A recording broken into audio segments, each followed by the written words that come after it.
Alors, qu'est-ce qu'on appelle l'activité physique? Eh bien, c'est tout mouvement corporel produit par la contraction des muscles squelettiques qui amène une augmentation de la dépense énergétique par rapport à la dépense de repos. C'est tout acte que nous faisons sur le plan physique, au plan musculaire. Donc, on a essayé de coder cette activité physique. Est-ce que l'on a gardé le terme américain, métabolique équivalent task? Donc, vous voyez, 1 mètre, c'est bon, c'est sans formule, si vous voulez. Donc, faible intensité, c'est moins de 3 mètres, activité modérée de 3 à 6, une activité forte, plus de 6, pour essayer de voir comment on pouvait, bien entendu, coder les actes physiques que nous faisions, notre activité physique. Donc, ça aussi, c'est quelque chose qui est bien étudié. Alors, bon, l'activité physique, on peut dire que entre 18 et 74 ans, une grande partie des adultes ont une activité physique très modérée et les hommes, en général, ont une activité physique plus élevée. Les enfants, eux, de 11 à 15 ans, ont plus d'activité, les filles et les garçons, bon, ils se dépensent peut-être un peu plus que les adultes. Donc, une activité physique, on peut dire une activité modérée, c'est 30 minutes ou plus par jour, 5 jours par semaine. Une activité intense, c'est 60 minutes ou plus par jour, 3 jours par semaine. Donc, vous voyez un certain nombre d'exemples d'activités. Donc, c'est pas faire un sport en particulier, tous les sports qui existent, si vous voulez, c'est une activité physique. Il ne faut pas confondre avec la pratique véritablement d'un sport. On peut faire, donc, avoir une activité physique. Vous voyez, il peut être faible, la voiture, enfin la poussière, marcher, c'est 4 km par jour en marche lente, ou une activité modérée, le voyage à jardinage léger, danse de salon, le vélo, natation plaisir, enfin, vous voyez, il y a un certain nombre de choses. Élevé, bon, ben, c'est la marche en côte, la randonnée en moyenne montagne, pêcher, déménager. Donc vous voyez, il y a toute possibilité d'intensité différente et d'activité physique. Donc ça, c'est quelque chose que l'on peut quantifier, bien entendu. Alors, quels sont les résultats de cette activité physique adaptée à la présence de cancer? La première chose, si vous voulez, c'est l'action sur la fatigue. Près de 80% des malades atteints de cancer sont fatigués et déclarent à leur médecin leur fatigue. Et l'activité physique diminue la fatigue de 30%, de 20% pendant le traitement, de 37% après le traitement. Tout ceci, si vous voulez, c'est des choses qui ont été, je vous ai marqué en bas les noms des auteurs des articles et des études qui ont été faites. Donc ce n'est pas une façon de parler, c'est véritablement des choses donc réelles, si vous voulez, quantifiées. Donc, si vous voulez, en dehors de la fatigue, eh bien, il y a une amélioration de la condition physique, une amélioration de la qualité de vie, une augmentation de l'estime de soi, de la confiance en soi, une augmentation de la force musculaire, et puis, au contraire, il y a une diminution du poids, de la masse adipeuse en particulier, et une diminution de l'anxiété. Ça aussi, ça a été tout à fait démontré. Alors, maintenant, voyons sur la prévention. D'abord, avant d'avoir un cancer, pour prévenir l'apparition d'un cancer, vous voyez ici, ceci a été tout à fait démontré dans le cancer du côlon, dans le cancer du sein, et on vient aussi de le démontrer dans le cancer du corps de l'utérus, même dans le cancer du poumon, et dans le cancer de la prostate. Alors, si on prend le cancer du côlon, il y a eu plus de 50 études qui ont montré que l'activité physique, 30 à 60 000 par jour, diminue le risque de 30 à 40%. 30 à 40% le risque de cancer du côlon, quel que soit l'indice de masse corporelle. L'indice de masse corporelle, tout le monde peut le calculer, c'est le rapport du poids sur la taille au carré. Il doit être entre 18 et 25. On va en reparler.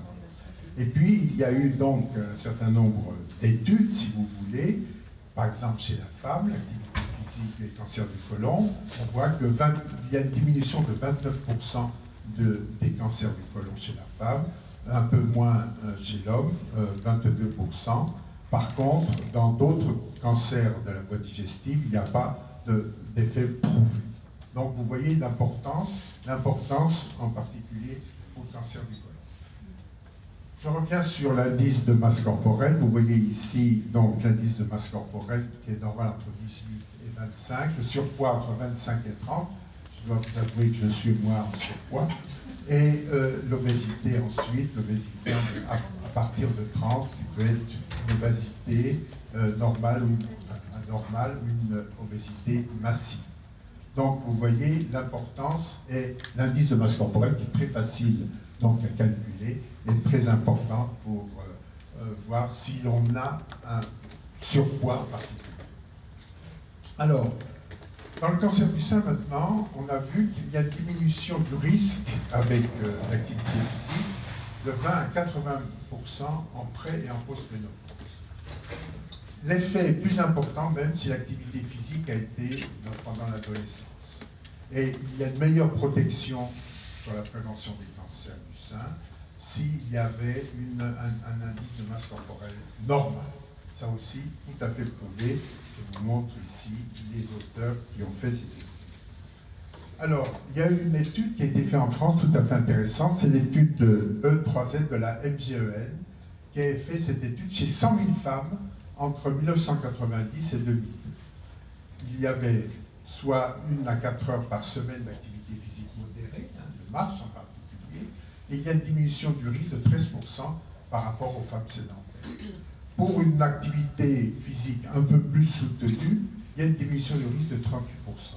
Ceci chez toutes les femmes, ou en surpoids, ou sans enfants, ou avec enfants, avec traitement hormonal de la ménopause, ou antécédents familiaux du cancer du sein. Donc, dans tous les cas, il y a une action, et on peut démontrer cela si vous voulez. Vous voyez ici, pour celles qui font plus de sport, vous avez une diminution très importante, de 37% du risque de cancer. Et puis, s'il y a une activité, une petite activité, il y a quand même toujours une diminution du risque de la prévention du cancer du sein. Chez 100 000 femmes, étude 3N de la MGEN. Donc ça, c'est tout à fait important. Alors, quand on regarde un petit peu les choses, vous voyez ici un certain nombre d'études qui ont été faites, et vous voyez pour ceux qui font du sport et ceux qui n'en font pas, il y a une diminution du risque, vous voyez, qui est plus ou moins important selon les études qui ont été faites. Donc vous voyez, là, on a véritablement des diminutions importantes sur cet effet de prévention sur le cancer du sein selon l'activité physique. Une augmentation de poids va augmenter le taux de récidive et de décès dans une grande majorité, dans 50% du cancer du sein. Ça a été démontré en 2005 par Coelho. Si vous voulez, après le diagnostic, il y a une action de l'activité physique sur le risque de récidive et la survie dans le cancer du sein, surtout chez les femmes dont la tumeur porte des récepteurs d'hormones. Même observation dans les cancers du côlon concernant la récidive. Ça, c'est assez récent, si vous voulez. Donc, reprendre une activité physique après un traitement va diminuer le taux de récidive, diminuer le taux de mortalité. Ça, c'est aussi des choses de tout à fait importantes. Il y a eu un certain nombre d'études que je vous cite ici. Une étude norvégienne sur le cancer du sein. Donc, diminution du risque de décès de 40% chez les femmes en post-ménopause faisant 4 heures par semaine d'activité physique de forte intensité par rapport à un groupe témoin de femmes sédentaires. Donc là, vous voyez, importance, moins de 40% de décès après le diagnostic. Donc là, vous voyez aussi les preuves, donc diminution de la récidive selon les études qui ont été faites. Vous voyez, ça peut être hyper important. Donc là, très important, reprendre une activité physique après le traitement ou même pendant le traitement. Après le traitement, si vous voulez, il y a encore quelque chose de plus important, si vous voulez, c'est qu'on s'est rendu compte qu'il y a une augmentation du taux de survie à 5 et 10 ans, surtout pour les tumeurs portant des récepteurs d'hormones. Il y a une amélioration de la qualité de vie. Ça, c'est l'étude de Pierce en 2007, donc près de 1500 femmes atteintes de cancer du sein suivant 6 à 7 ans.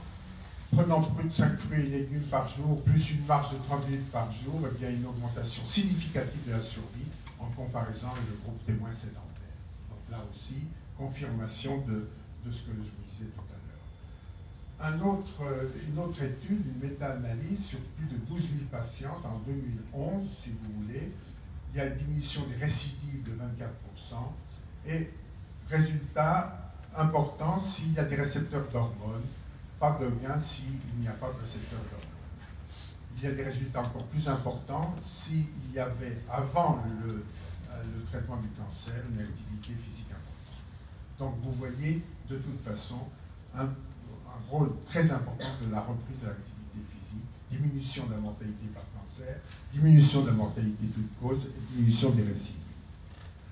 Alors, pareil pour le colorectal, donc on retrouve les mêmes résultats, si vous voulez, ça c'est très important, et vous voyez ici, si vous voulez, pour ceux qui font, par rapport à ceux qui ne font pas, qui restent sédentaires, une différence très importante dans le taux de rechute pour le cancer du côlon. Voilà, après le traitement, donc voilà, on démontre la même chose, je vous montre d'autres études, si vous voulez, qui démontrent une augmentation de la survie sans récidive en comparaison avec les malades sédentaires. Donc ça, voilà. Ça, c'était donc après le diagnostic. Bon, passons maintenant à d'autres types de cancers. Vous avez le cancer du corps de l'utérus, vous avez le cancer du poumon, vous avez le cancer de la prostate. Il y a plein d'études actuelles sur d'autres types de cancers qui sont en train de démontrer les mêmes choses. Donc, vous voyez l'importance de l'activité physique par rapport à des médicaments, c'est quelque chose de tout à fait considérable, et ça, c'est vraiment quelque chose qui doit nous rentrer tous dans l'esprit, si vous voulez, sur le rôle important de l'activité physique. Là, vous avez aussi la même chose qui ont été trouvées pour le cancer de la prostate par rapport à ceux qui font une activité physique, par rapport à ceux qui n'en font pas. On retrouve toujours les mêmes choses. Alors, il y a des barrières, bien entendu. C'est qu'on n'en parle pas beaucoup.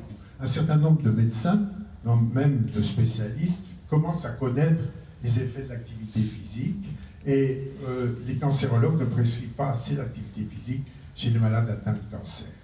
Il y a des études à l'heure actuelle, parce qu'il faut savoir quelle prescription on va faire. Si vous voulez, les recommandations que l'on peut faire, si vous voulez, c'est de limiter les activités sédentaires. Le rapport de l'agence IARC, l'agence Lyon, a estimé qu'en 2000, 2200 décès par cancer étaient attribuables à l'inactivité physique. Donc on propose chez l'adulte au moins 5 jours par semaine, au moins 30 minutes d'activité physique d'intensité modérée, comme une marche rapide, ou 3 jours par semaine, 20 minutes d'activité physique d'intensité plus élevée, comme un jogging en particulier, et chez l'enfant, pratiquer un minimum d'1 heure par jour d'activité physique, ce que les gosses peuvent faire. Prenez les escaliers plutôt que les ascenseurs. J'avoue que moi j'ai du mal, de temps en temps, enfin, il faut le faire. Tous les types d'activités physiques sont efficaces, le vélo, la marche, le tennis, le golf, etc. Et essayez 2 à 3 fois par semaine, chaque semaine, et essayez d'inciter les proches à se joindre. Vous voyez ici, c'est ce qui a été proposé en Italie en particulier, c'est tout à fait la même chose. Et voilà, c'est en italien, hein. Voilà, donc regardez le moins la télévision si vous voulez. Bon, c'est exactement les mêmes choses, hein. C'était pour vous montrer comment on fait dans certains endroits. Voilà, augmentez votre activité physique, diminuez vos rations alimentaires, impliquez votre entourage dans la modification de votre comportement. Vos proches doivent changer eux aussi. Alors, il y a des critères d'exclusion. Il y a des critères, bien entendu, où il est difficile d'imposer une activité physique, en particulier pour une cardiaque, la fraction d'éjection du cœur en particulier, ou une hypertension non contrôlée, ou une insuffisance respiratoire sévère, ou bien s'il y a des métastases osseuses ou une ostéoporose sévère, c'est bien difficile de temps en temps. Et puis les malades dénutris, c'est encore autre chose, parce qu'au contraire, il faut les renouveler. Il faut faire donc des efforts progressifs, il faut faire un échauffement, un retour au calme, pas de tabagisme avant et après, pas de douche immédiatement après, ne me demandez pas pourquoi, je ne vois pas, j'en sais rien. Une hydratation régulière, et puis il faut bien entendu des intervenants formés. Et en conclusion, on peut dire que l'activité physique est faisable, sans danger, améliore la qualité de vie et la fatigue pendant le traitement, de même après le traitement, améliore la survie, amène une prophylaxie primaire, ça lui permet de prévenir un certain nombre de cancers. Les mécanismes biologiques commencent à être connus. Il y a une synergie d'activité physique avec les traitements et il faudra voir, selon le type de cancer, quel type d'activité on va proposer aux patients. Ceci est en train d'être étudié à l'heure actuelle. Si je vous rappelle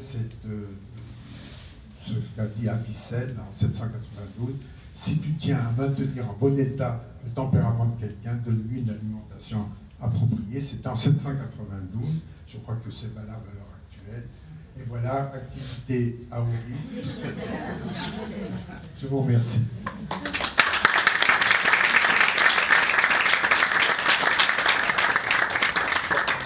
La parole à Stéphane. Merci. Bonjour à toutes et à tous. Il y avait beaucoup d'informations.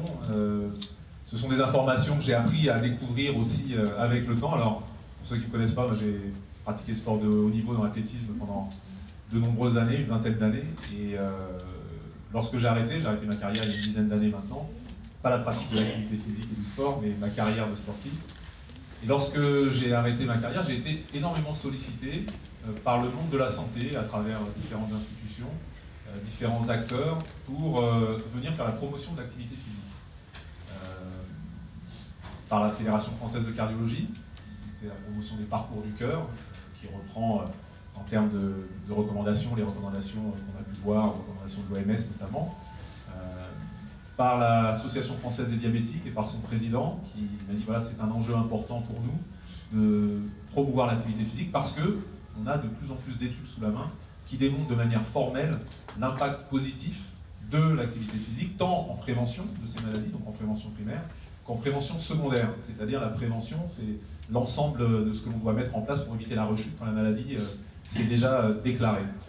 Donc je me suis intéressé à tout ça et j'ai découvert le rapport de l'INSERM en 2008 qui est vraiment très intéressant, qui recense l'ensemble des études, qui a fait une méta-analyse maladie par maladie, toutes ces maladies chroniques qui handicapent beaucoup de personnes et qui pèsent très lourd aussi dans les comptes de l'assurance maladie. 70% des dépenses de santé, ce sont des maladies chroniques qui génèrent ces dépenses-là. Et pour ces maladies chroniques, on sait, et pour les cancers, comme ça a été dit, on sait que l'activité physique a un rôle primordial de prévention primaire et secondaire. Et donc je me suis dit, mais mince, l'activité physique finalement c'est quoi? On a 4 temps de vie où l'on peut pratiquer ou au contraire ne pas pratiquer de l'activité physique.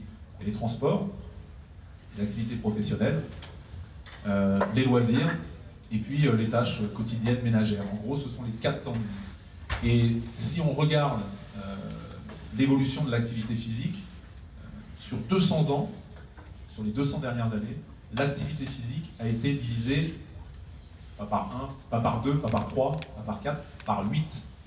Divisée par 8 en 200 ans. Alors 200 ans, ça peut paraître très long, mais à l'échelle de l'évolution de l'être humain, c'est une toute petite période de notre évolution. Et pendant toute la période qui a précédé ces 200 dernières années, l'homme a évolué autour du mouvement. Il s'est construit autour du mouvement. Et par exemple, quand vous marchez, le retour veineux, les gens qui ont des problèmes de jambes lourdes, souvent, c'est un problème de notre époque. Mais la station debout, et pire, la station assise, sont responsables, que l'on pratique malheureusement trop souvent, sont responsables de problèmes de retour veineux. Parce que, tout simplement, notre corps a été bien construit et il y a une petite pompe sous le pied, une sorte de plexus veineux, qui s'active au bout de 6 à 10 pas, et ça c'est démontré, qui permet le retour veineux. Si on ne s'en sert pas, problème de retour veineux.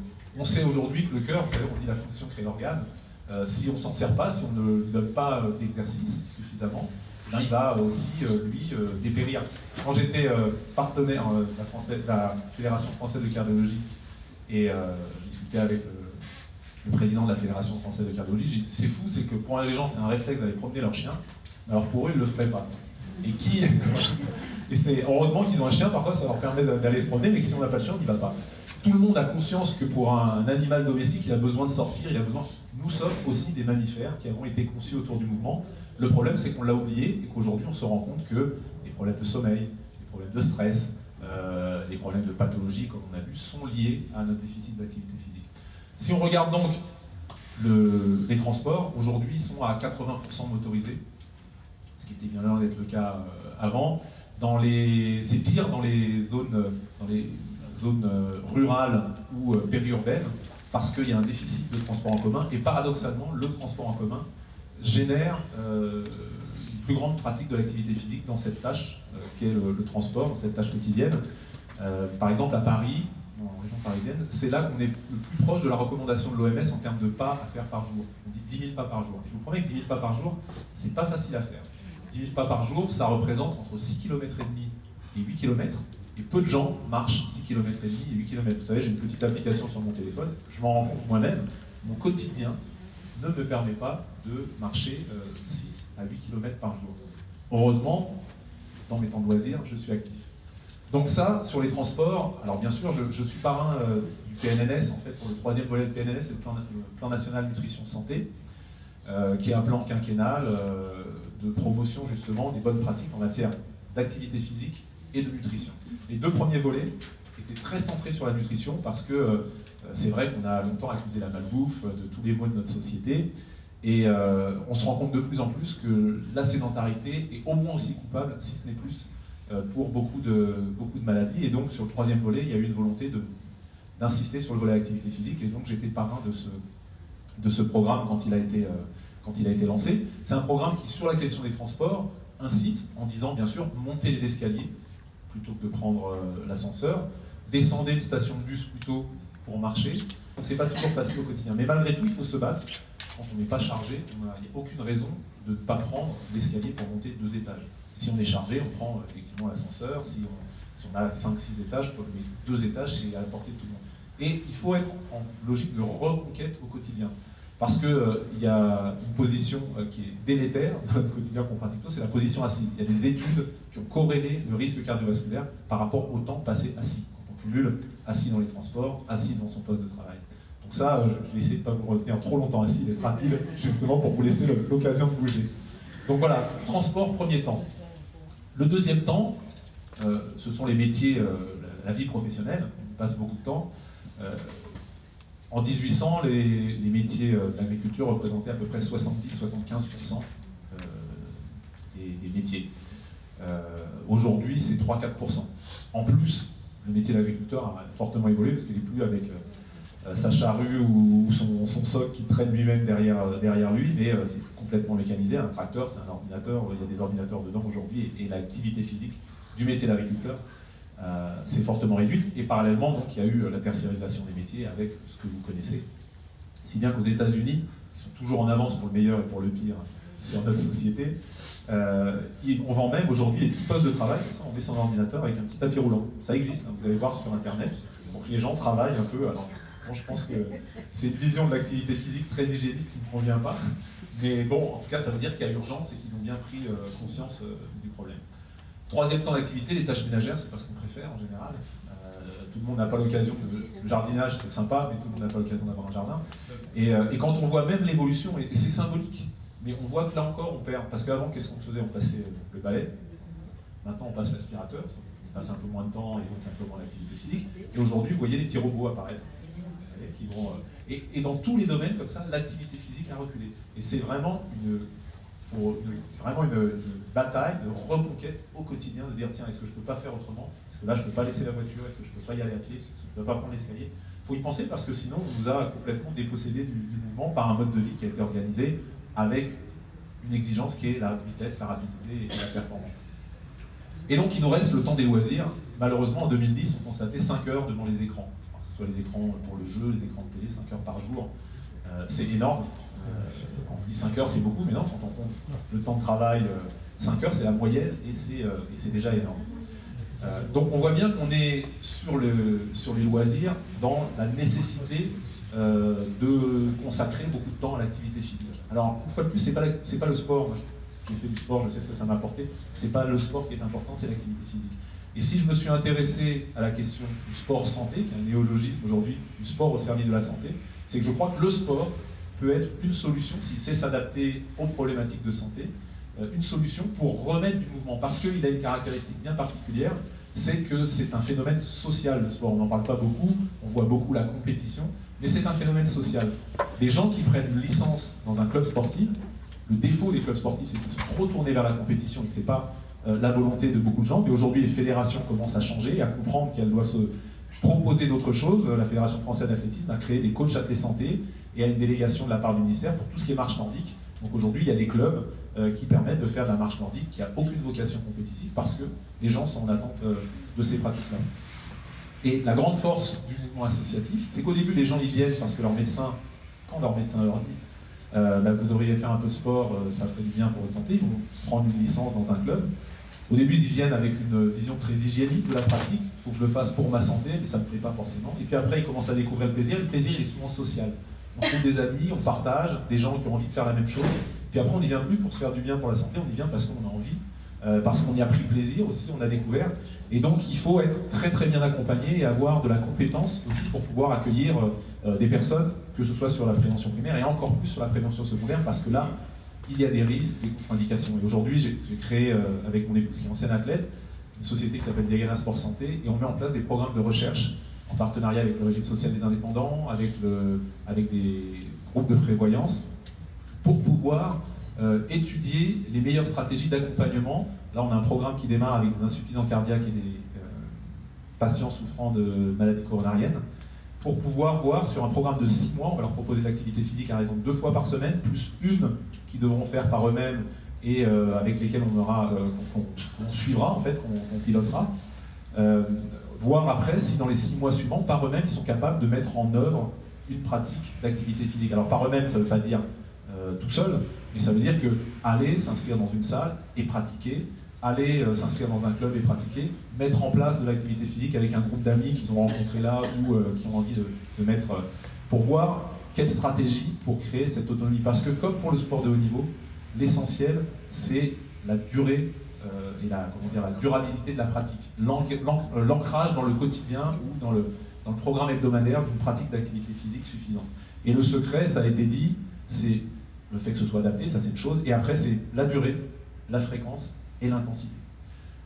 Pour ceux qui n'ont pas beaucoup de temps, parce que c'est souvent l'un des premiers freins, j'ai pas le temps, j'ai une bonne nouvelle à vous annoncer, c'est que pour beaucoup de pathologies, et ça a été évoqué aussi, c'était assez riche, mais sur le cancer, on se rend compte que de plus en plus, l'intensité est plus importante que la durée. Alors, je vais traduire. Si on met de l'intensité dans sa pratique, si on marche de manière active, 6 km/h, c'est de la marche déjà active, 6 km/h pendant 20 minutes, ce sera plus efficace que 3-4 km/h pendant 1 heure.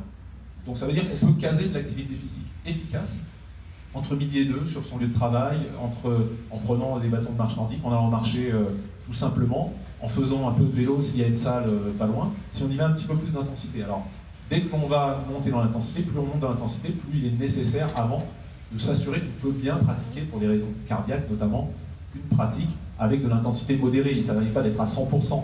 Quand je dis avec une intensité modérée, c'est pas 100%, ça c'est une intensité très élevée. Après en dessous on a l'intensité élevée. Modérée, c'est ce que l'on appelle à peu près à 65% de sa fréquence cardiaque maximum. C'est une activité aérobie, plutôt à un niveau assez élevé. Et tout ça, vous pouvez en parler à votre médecin, vous pouvez essayer. Très très important de comprendre que l'on peut, que le facteur temps n'est pas un problème. On peut, et l'OMS a modifié aussi ces choses-là, on peut, si on a un petit peu plus d'intensité dans sa marche, tirer bénéfice sur des durées un petit peu plus courtes. Donc voilà ce que je voulais partager avec vous, et c'est vraiment un enjeu important. Le rapport INSERM, je vais vous donner un autre exemple sur les pathologies, 2 autres exemples. Sur les pathologies respiratoires, on a parlé beaucoup du cancer, mais la BPCO qui est de la pathologie respiratoire des fumeurs. C'est la bronchopneumopathie chronique obstructive, qui est vraiment une pathologie très très lourde, très invalidante pour les fumeurs. Le rapport INSERM conclut qu'il n'y a pas de meilleur traitement que la remise à l'activité physique. Donc ce sont des méta-analyses d'études qui ont été faites dans le monde entier, en comparant activité physique et d'autres traitements. Il n'y a pas meilleur traitement. Donc pour vous dire que ce n'est pas gadget, et on ne parlait pas de réduction de 2%, 3% du risque, qui pourrait être critiqué, surtout si les cohortes sur lesquelles ont été faites des études sont réduites. Non, on parle de 20, 40 ou 70%, j'ai vu, sur le risque de réduction du risque de cancer du sein sur une étude après, en termes de récidive, donc en prévention secondaire. Donc on est vraiment dans des choses qui sont très très importantes. Il faut prendre conscience que notre mode de vie est complètement inadapté à la façon dont le corps a été construit, qui a été designé autour du mouvement. Je vais vous donner un autre exemple parce que on est aussi particulièrement en France. C'est par hasard si la perception du sport en France, à mon avis, n'est pas la même que dans les pays anglo-saxons, où le sport est très bien installé dans les milieux universitaires, qu'ils soient de compétition ou pas d'ailleurs. En France, on n'a pas cette perception-là parce que je pense qu'on a aussi séparé un moment le corps et l'esprit. Voilà, et on a considéré que le corps, c'était l'intendant, c'est tout ce qui était noble, ça se passait au-dessus des épaules, et que le reste, ça devait bien suivre. Non, notre santé, c'est la base de tous nos projets. Si on n'a pas de santé physique, rien ne peut se faire. Et la corrélation entre les deux, parce que souvent, on a pensé qu'il y avait les muscles d'un côté et qu'il y avait le cerveau de l'autre, l'activité physique et puis les tâches cérébrales, et on voit au contraire le lien entre les deux. J'ai eu l'occasion de participer, je finirai là-dessus, à une émission de LCP qui s'appelle État de santé, sur la chaîne parlementaire, qui est produite par une mutuelle, et qui traitait de l'activité physique et de la santé, justement, qui relatait notamment une expérience qui est faite à Strasbourg de sport sur ordonnance, actuellement. Et dedans, il y avait un film sur une recherche qui a été menée à l'INSERM. Alors, ça ne porte pas sur des êtres humains, vous verrez pourquoi, ça porte sur des rats. Vous savez que souvent, quand on étudie les médicaments, quand on étudie, on passe sur des modèles animaux, et les conclusions qu'on peut tirer quand elles sont positives sur un modèle animal sont en général extensibles à l'être humain. Après d'autres batteries de thèse, bien sûr. Et donc sur ces rats, qu'est-ce qu'on a fait? On a pris des rats, on les a divisés en deux sous-groupes. Un groupe qui allait dans des cages avec une alimentation standard, une hydratation, un éclairage, tout étant contrôlé. L'autre groupe qui allait voir exactement la même chose. La seule différence, c'est qu'on mettait une roue de hamster dans la cage de ces autres souris, les deuxièmes. Et alors, on les a laissés comme ça pendant plusieurs mois. On a regardé comment elles utilisaient spontanément la roue. Elles utilisent la roue spontanément 5 heures par jour.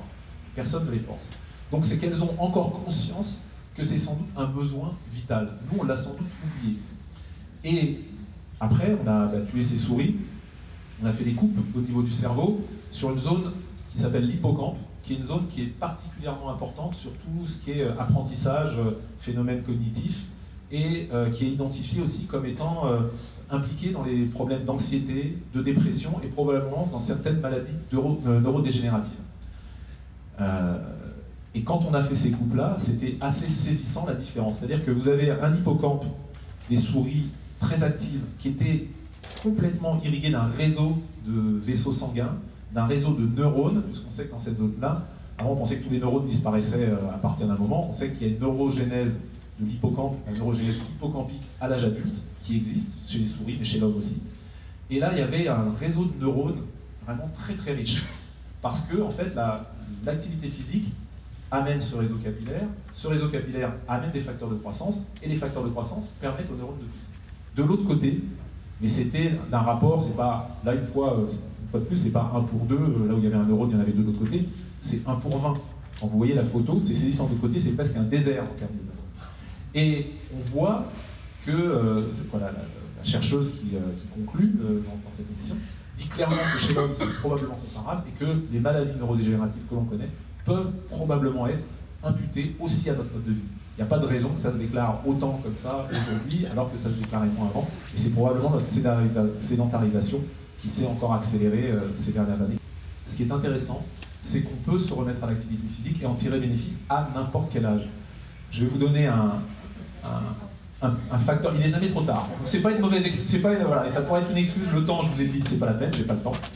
Et d'ailleurs, si vous voulez vous remettre à l'activité physique, prenez quelqu'un qui a à peu près le même emploi du temps que vous, prenez un engagement de pratiquer ensemble 2-3 fois par semaine, que ce soit ensemble ou séparément, parce qu'on ne peut pas toujours, et puis vous l'appelez, alors tu as fait ta séance, ben non, je l'ai pas fait, ben c'est pas bien. Et puis si vous prenez quelqu'un qui a le même emploi du temps, vous verrez que s'il vous dit, ben non, je l'ai pas fait, j'ai pas le temps, vous allez me regarder comme ça, et moi, comment j'ai fait. Donc c'est bien d'avoir des gens qui ont à peu près les mêmes contraintes.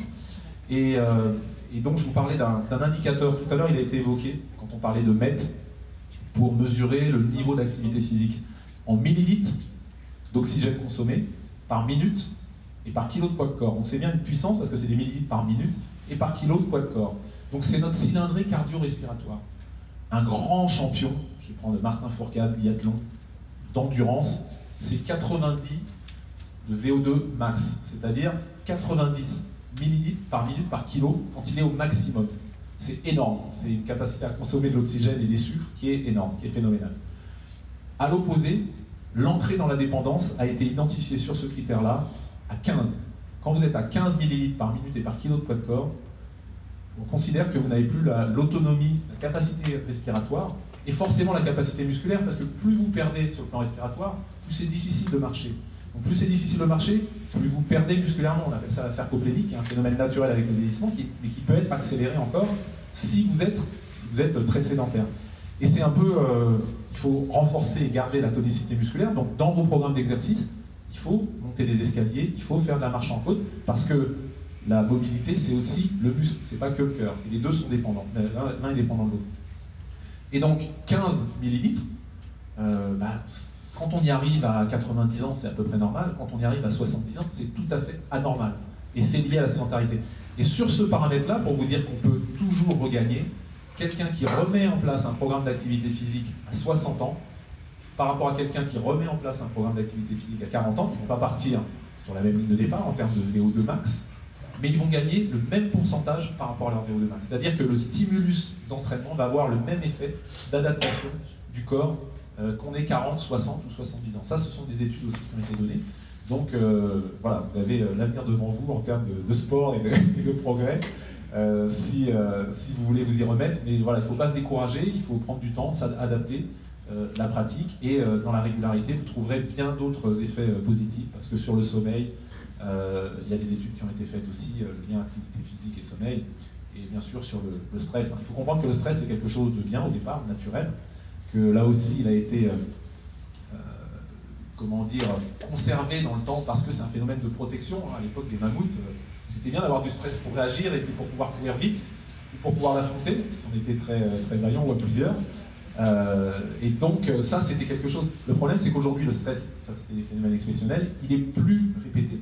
Et on n'a pas la réponse physique, parce que quand vous fuyez, vous avez une réponse physique. Quand vous confrontez, vous avez une réponse physique. C'est pour ça qu'on peut être tenté déjà de temps en temps, quand on est un peu agressé, pour libérer, non, on ne peut pas, dans notre société on ne peut pas. Par contre, ce qui est nécessaire, c'est d'aller marcher, d'aller pour vider ce stress, et tous les gens qui courent un peu, qui marchent, sont capables de se dire, je suis parti avec des problèmes, je reviens avec des solutions. Alors que je n'ai pas l'impression d'avoir pensé en courant ou en marchant. Donc on va s'oxygéner l'esprit. Toutes ces expressions-là, on les a depuis longtemps. Maintenant, elles ont des supports en termes d'études scientifiques qui permettent d'accréditer cette thèse-là et ces impressions qu'on peut ressentir. Voilà. Je vous propose donc d'entrer dans la vie active, la vraie.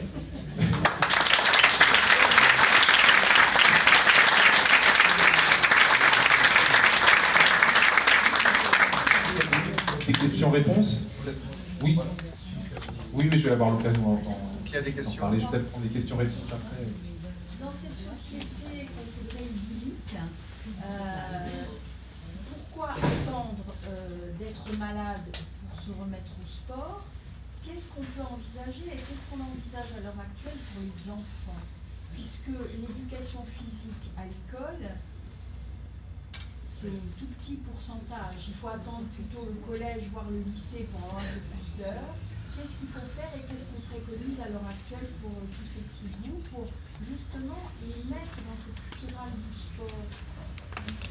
Oui, c'est vrai que c'est pas toujours le cas pour les écoles. C'est variable d'une école à l'autre. C'est très dépendant des infrastructures à proximité.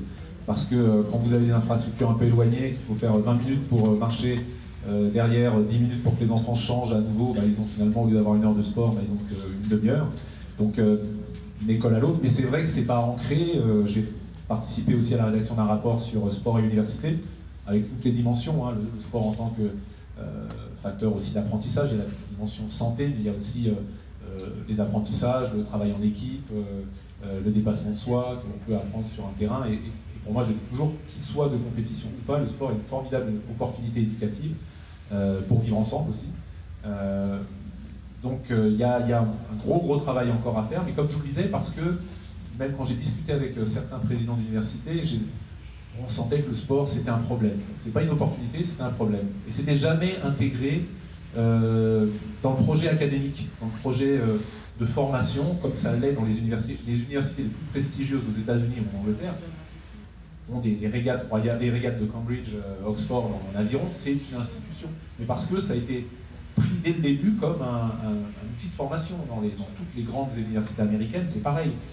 Parce qu'on se dit, bah voilà, on apprend des choses assis dans les salles de classe, mais sur le terrain sportif, on va apprendre d'autres choses, on va se fréquenter différemment, on ne choisit pas dans l'équipe dans laquelle on est. Donc finalement, c'est un laboratoire pour la vie en entreprise ou la vie plus généralement.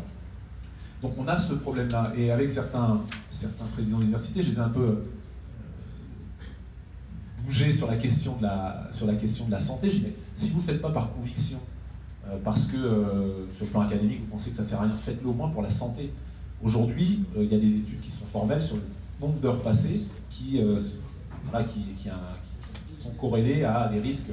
Et je dis, quand même, vous investissez 10 000 € par an dans un étudiant, c'est à peu près ce que ça coûte à l'État. Donc c'est important de savoir s'ils vont sortir à 25 ans ou à 30 ans de l'université, s'ils vont pouvoir travailler 10, 15, 20, 25 ans.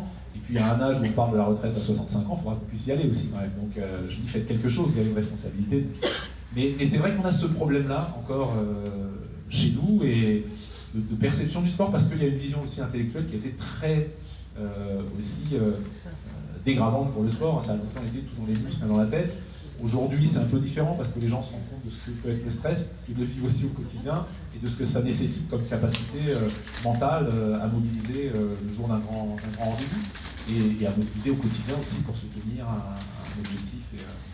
Mais il faut bien sûr travailler là-dessus, et que les parents, parce qu'il y a des parents qui sont complices parfois et qui donnent généreusement des dispenses avec du médecin à un enfant, et c'est un vrai problème. C'est un vrai problème. Dans la prescription de l'activité physique, notamment sur les maladies cardiovasculaires, il y a des médecins qui ne connaissent pas, ou des médecins qui ont peur aussi. Dire, mais si je vous recommande l'activité physique et qu'il arrive quelque chose, je ne sais pas ce qu'il a.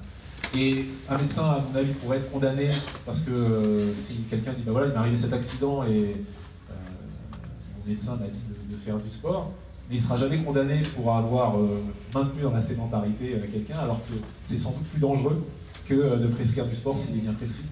C'est tout un problème culturel, et on a des certificats de non-contre-indication à la pratique sportive. Avant, on avait des certificats de contre-indication. Il faut vraiment changer les schémas pour avoir des certificats d'indication à la pratique sportive. D'autres questions? Oui.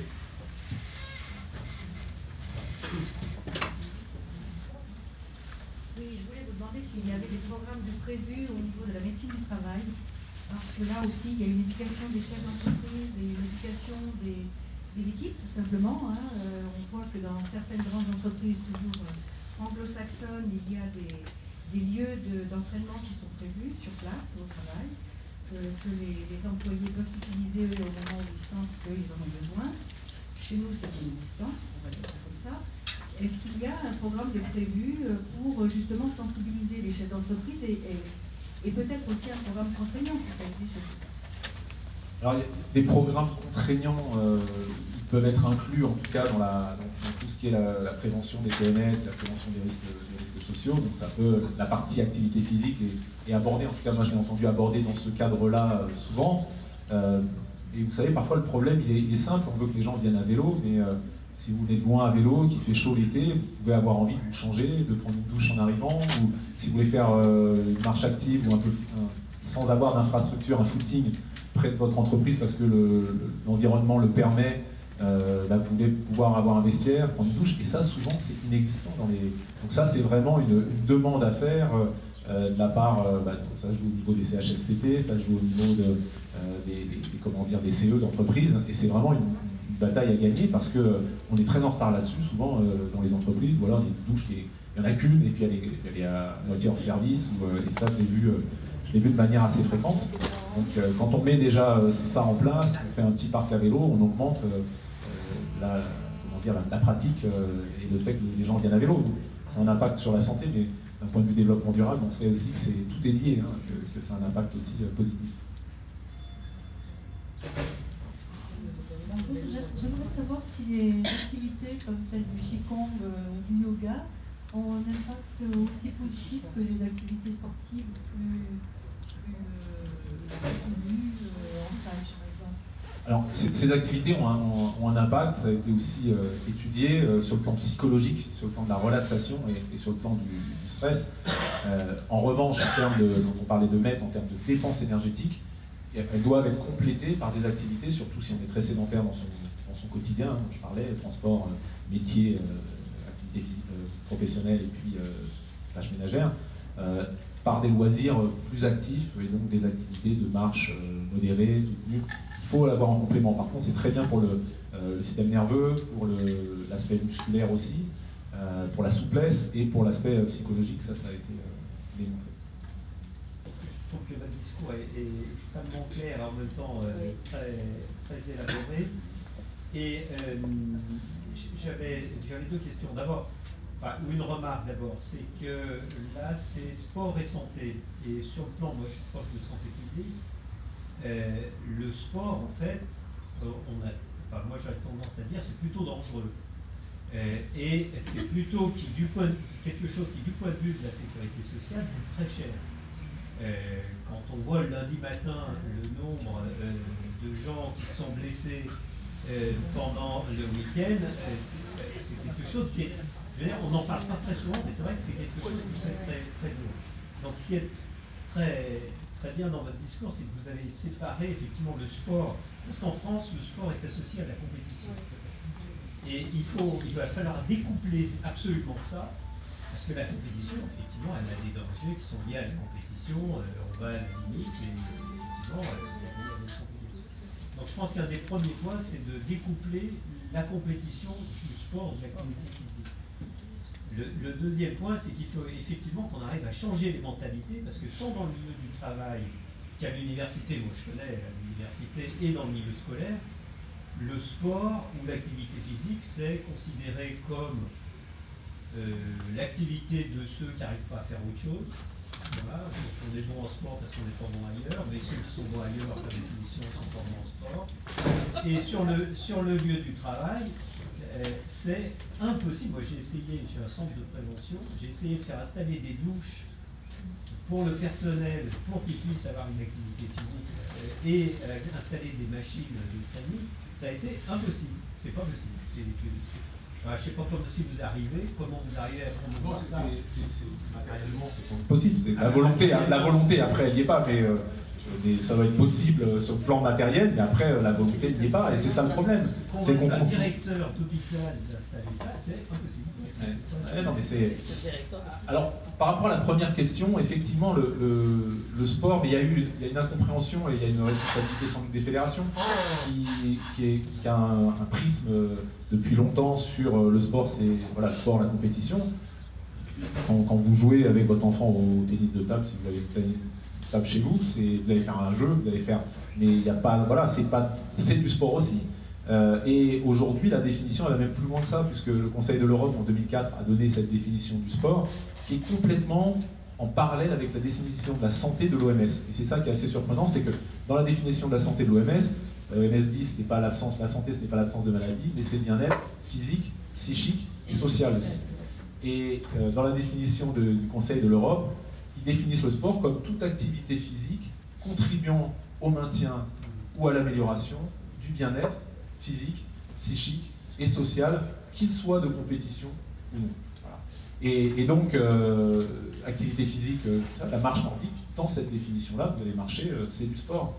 Vous allez prendre votre vélo hors de toute logique de transport, mais pour aller faire du vélo pour vous, c'est à la finalité, vous faites du sport, vous ne faites pas de compétition.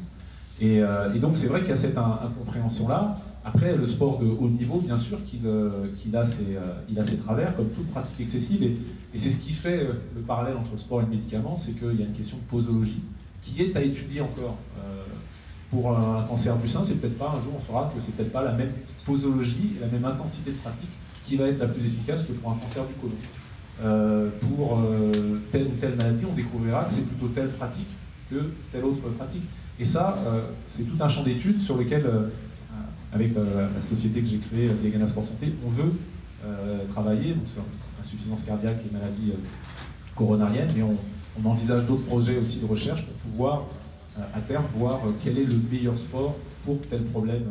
Est-ce qu'il faut plus d'intensité ou est-ce qu'il faut de la durée, notamment, et ça, c'est complètement à définir encore, en termes de posologie, comme pour un médicament. Oui, moi, il me semble quand même qu'il faudrait qu'avec des gens comme vous, on saisisse, parce que je pense qu'il y a une opportunité sociale, en fait, à modifier l'image du sport dans la société. Mais, honnêtement, il faut qu'on réfléchisse à la façon de faire, parce que on voit bien tant dans les problèmes d'intégration que les problèmes d'éducation, que les problèmes de santé, le sport apparaît comme quelque chose d'essentiel, sur lesquels, vous l'avez dit, les sociétés anglo-saxonnes ont pris beaucoup d'avance. Donc c'est comment en France on peut rattraper le retard. Oui, bien sûr, il y a un gros travail de réhabilitation, de définition du sport, ça c'est certain, parce qu'il y a cette perception-là. Alors c'est vrai que les accidents du lundi matin, pour les gens qui font de la compétition, ça coûte cher, mais on sait que la sédentarité elle coûte beaucoup plus cher, donc il y a des équilibres à trouver et une réflexion globale à avoir. Puisque sur le diabète, il y a un professeur, je crois, professeur Préfaux, qui à Montpellier avait fait une étude sur des patients.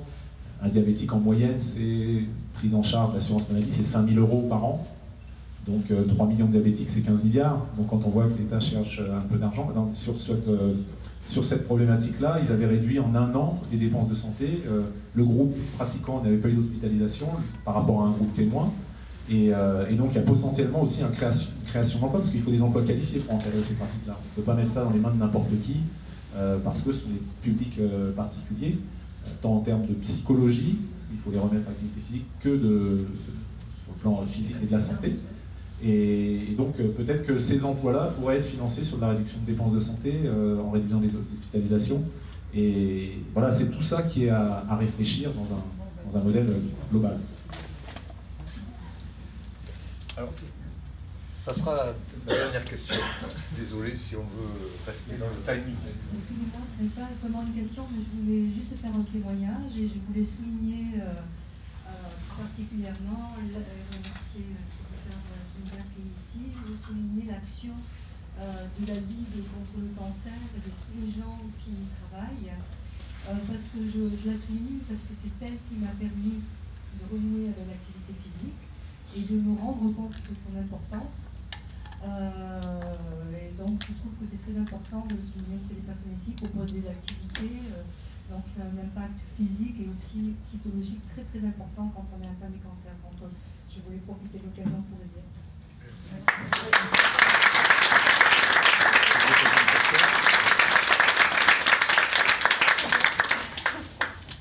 Gérard.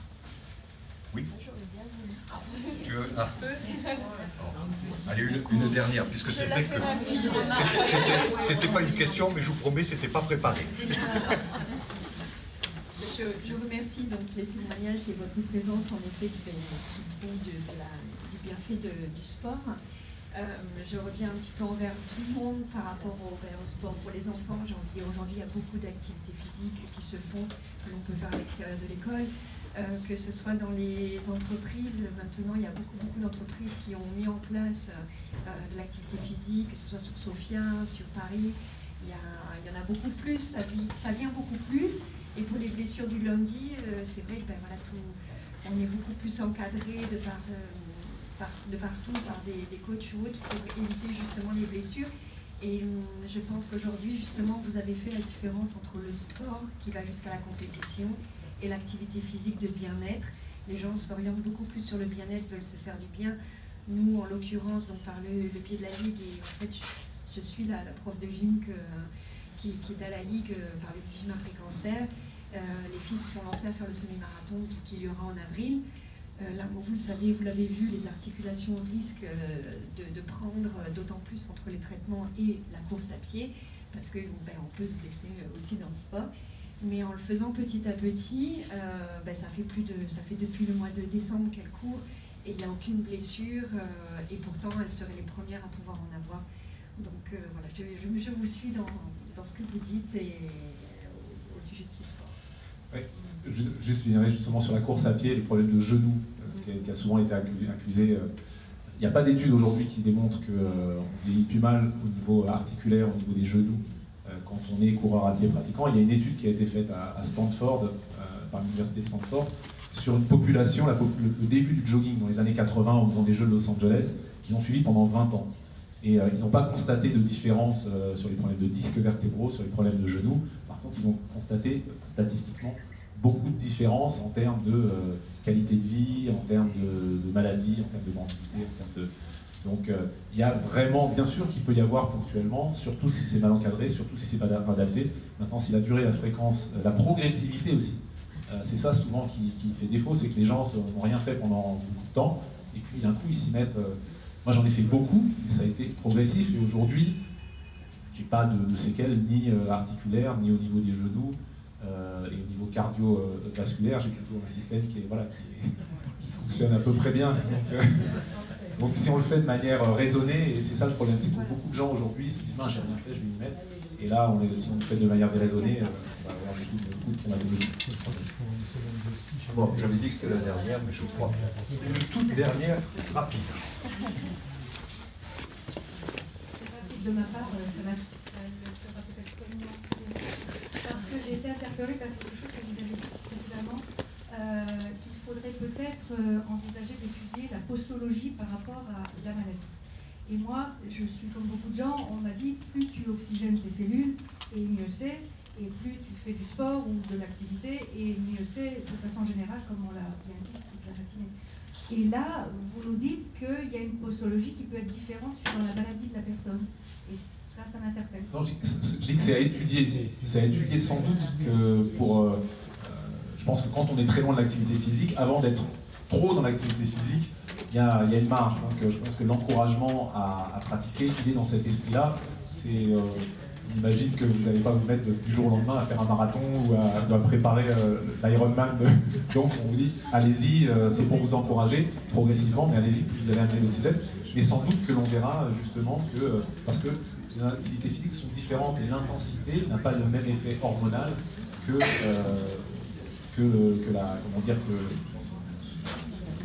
l'intensité élevée n'a pas le même effet hormonal qu'une intensité plus basse.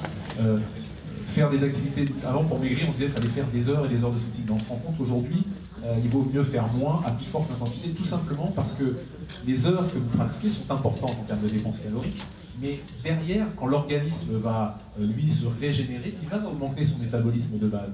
Et donc, quand vous avez des intensités élevées, vous allez pouvoir en profiter après la séance pendant plusieurs heures. Et le cumul, finalement, est en faveur d'une intensité un peu plus élevée par rapport à une plus longue, mais moins élevée. Donc tout ça, on commence à comprendre, mais sans doute que ça va être un champ d'études important pour pouvoir mieux prescrire l'activité physique.